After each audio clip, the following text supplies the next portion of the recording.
En el gobierno del expresidente Iván Duque se presentaron varios hechos de corrupción que a la fecha continúan sin resolverse. Así que vamos a recordar unos de esos tantos casos de corrupción que dejó el gobierno del expresidente Iván Duque. Recordemos a Karen Abudinen. Ella era la ministra de las tecnologías en nuestro país y quien se vio involucrada en un gran caso de corrupción por cuenta del internet que supuestamente iban a llevar a miles de niños de La Guajira. Ella firmó un contrato por más de 70.000 millones de pesos para poder garantizarles esta conectividad a los niños de este municipio, pero resulta que después el dinero desapareció. A la fecha aún no se ha esclarecido absolutamente nada de qué fue lo que sucedió con los 70.000 millones de pesos que iban destinados especialmente para miles de niños en La Guajira. De hecho, Abudinen fue tan descarada que se atrevió a publicar un video titulado ¿Dónde están los 70.000 millones de pesos? Es decir, ahora, adicional a que robó a los colombianos, robó a los niños de La Guajira, entonces tenemos que seguirle llenando los bolsillos comprándole un libro para saber qué pasó con el dinero del internet de La Guajira.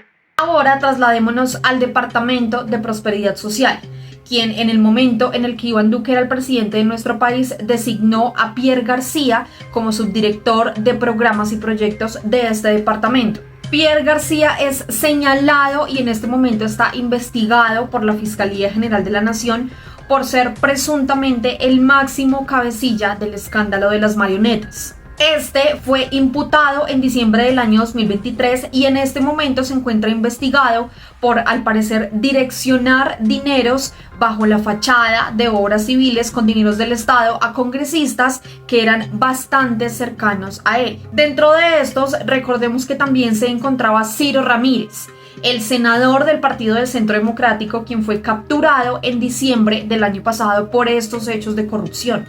En este momento está siendo acusado por los delitos de concierto para delinquir, cohecho e interés indebido en la celebración de contratos. Ahora hablemos de los dineros de la paz. En el gobierno de Iván Duque, más de 131.000 millones de pesos que pertenecían al Fondo de Paz y que iban destinados a diferentes procesos de paz en el país, resulta que fueron en realidad invertidos para alimentar aún más la guerra. Estos dineros fueron gastados en diferentes convenios para la policía, el ejército, la Fuerza Aérea y la Armada. Y ni hablar de la corrupción que se dio en la pandemia a través de los alimentos y los medicamentos que tenían sobrecostos con contratos de más de 136.000 millones de pesos y que estos dineros en realidad estaban siendo desviados para diferentes gobernantes de nuestro país. Y bueno, con esto no se busca justificar, por supuesto, la corrupción que en este momento hay en el gobierno nacional, más exactamente en la Unidad Nacional de la Gestión del Riesgo y el Desastre. Pero sí es de dejar un precedente que actualmente, a diferencia de lo que hacía el expresidente Iván Duque, en donde no hubo ningún tipo de condena, en este momento hay muchos de esos investigados que están sueltos por ahí, como el caso de Pierre García, que dio información falsa de su paradero, que no está aquí en nuestro país, sino que está en Francia. El presidente Gustavo Petro exige investigaciones y condenas para las personas que se están enriqueciendo a través de los dineros públicos de nuestro país. Y de hecho, actualmente con el escándalo de los carrotanques, en el que está involucrado Olmedo López, Sneider Pinilla, Iván Name, Andrés Calle, Sandra Ortiz, entre otros funcionarios, Olmedo, a través de un video, dejó claro que el presidente Gustavo Petro no tenía absolutamente nada de conocimiento frente a estos casos de corrupción, contrario a lo que mencionaba la oposición de que supuestamente el presidente podía tener conocimiento sobre estos actos de corrupción. Incluso el mismo Olmedo, a través de un video, le pidió perdón al presidente Gustavo Petro por estos actos de corrupción, indicando que por supuesto esto no caracterizaba al gobierno nacional y al gobierno del cambio. Primero, pedirle perdón al señor presidente. Creo que todos los que estuvimos involucrados en este lamentable hecho, deplorable, porque otro camino es el que nos ha mostrado el señor presidente en sus años de lucha en Colombia, y no solamente él, sino todos los que han luchado por la transparencia y por la lucha anticorrupción en Colombia merecen que el país conozca la verdad. Sé que hemos orado, hemos estado mucho al lado de Dios, que nos va a acompañar en esta verdad, la verdad que merecen todas y todos los colombianos, para que todas y todos los que nos involucramos en este lamentable hecho, pues reparemos al país el daño causado. Y en una intervención que tuvo el ministro de Interior, este también le cantó la tabla a la oposición, quien no ha hecho otra cosa más que difundir mentiras a través de sus redes sociales, a través de plataformas digitales, en entrevistas y demás, indicando que supuestamente el presidente Gustavo Petro tiene un gobierno corrupto. En esa plenaria se les paró en la raya y les dijo que por favor le mencionaran en qué momento les había hecho algún tipo de propuesta con dineros que venían del recurso público. Así que escuchen por favor cómo el ministro, aparte de cantarles la tabla, les recordó también varios actos de corrupción que hubo en el gobierno del expresidente Iván Duque y que a la fecha nada ha sucedido. Muy diferente a cómo está actuando hoy el presidente de la República, que busca responsables, que busca investigaciones y sobre todo condenas de estas personas que están haciendo corrupción en su gobierno. Gracias, señor presidente, por la amabilidad de dejar que el gobierno hable aquí. Aquí pasó algo muy grave y el gobierno viene a dar la cara. Confiamos en un compañero que había dado luchas populares con nosotros. Militó en el Polo y cuando Gustavo Petro hizo sus debates contra el cartel de la contratación en Bogotá, que involucró a su propio partido, ayudó a crear decentes y en virtud de ello fue candidato al Senado. Olmedo López fue elegido para dirigir la unidad de gestión de riesgo por el gobierno. No es cuota de nadie. Y por ello nosotros sabemos que tenemos una responsabilidad política que el pueblo nos la reclama. Pero que Olmedo López nos genere esa responsabilidad política no significa que ni el gobierno, ni el presidente, ni sus ministros son cómplices de Olmedo López. Lo de la unidad de gestión de riesgo, colombianos, es mucho, pero mucho más grave que el caso de los carrotanques. El caso de los carrotanques es la punta del iceberg de lo que estamos encontrando. Yo estuve 20 días en la unidad de gestión de riesgo y frente a las inundaciones de la Mojana subí a la costa Caribe a hacer un estudio de mercado para saber cuánto podía valer una solución de emergencia para tapar ese hueco que anegaba a miles de campesinos y a finqueros que también tienen derecho a tener su finca. Quienes allá saben de eso, holandeses, ingleses, me dijeron que entre 40 y 50 mil millones de pesos podría valer esa obra. Más tarde me enteré que la contrataron en 130 mil millones de pesos.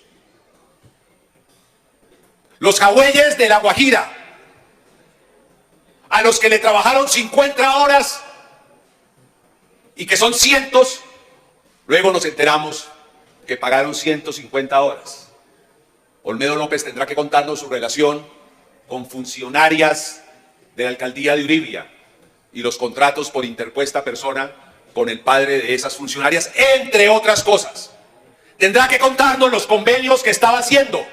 Tendrá que contarnos por qué, mientras el Pacífico, el Caribe, Arauca y muchas otras regiones del país vivían momentos de profunda dificultad, su contratación se concentró en 2 departamentos de Colombia. Y no fue poca, no fue poca. Hemos encontrado que solo en el año 2024 se le entregaron CDPs por cerca de 2 billones de pesos. Estos delincuentes, porque no lo hizo solo, una vez descubiertos, inician una estrategia judicial que busca que puedan esconder su dinero, tener inmunidad, no pagar cárcel y disfrutar de ese dinero. Ustedes lo han escuchado en las entrevistas. Temo por mi vida. Señor Olmedo, los que tememos porque usted ande por las calles somos los colombianos. Y por ello pido principio de oportunidad e inmunidad total. Perdón, señor, usted encabeza una banda que desfalca a los pobres colombianos y quiere instrumentalizar la justicia para no responder ante la Fiscalía y ante los jueces. Yo le pido al Congreso que reflexione frente a esa solicitud. Por ello, el segundo de la banda, asesorado por un abogado que conoce del tema, le dice señale hacia arriba. Y él señala a Olmedo. Claro, está buscando encontrar elementos que exige el principio de oportunidad y es colaborar hacia arriba para desbaratar una banda. Ah, pero qué hábiles. El hermano del abogado de Snyder, que es el abogado de Olmedo López, también busca señalar hacia arriba. Y entonces habla de senadores, del presidente del Senado, del presidente de la Cámara, de ministros. ¿Qué es lo que está buscando con su estrategia judicial? No responderle a la justicia, no responderle al país. Filtra nombres en una revista que se ha especializado en ello.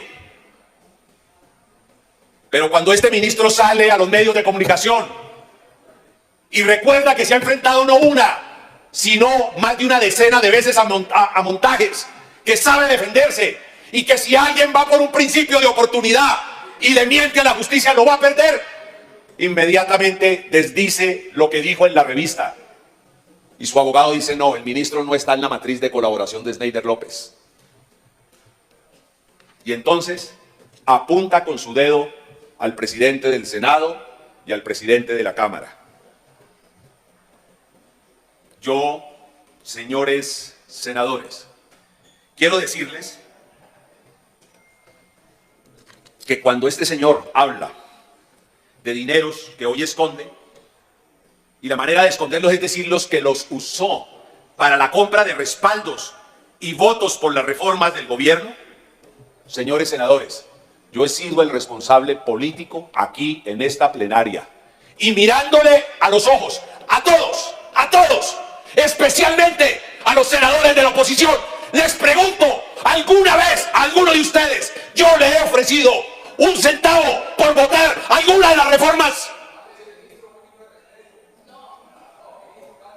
Esa pregunta la hago porque con mi nombre ni con el nombre del gobierno se juegan. Y claro que estoy alterado. Estarían ustedes alterados si los acusan de bandidos. Y si la acusación de bandidos la hace un bandido.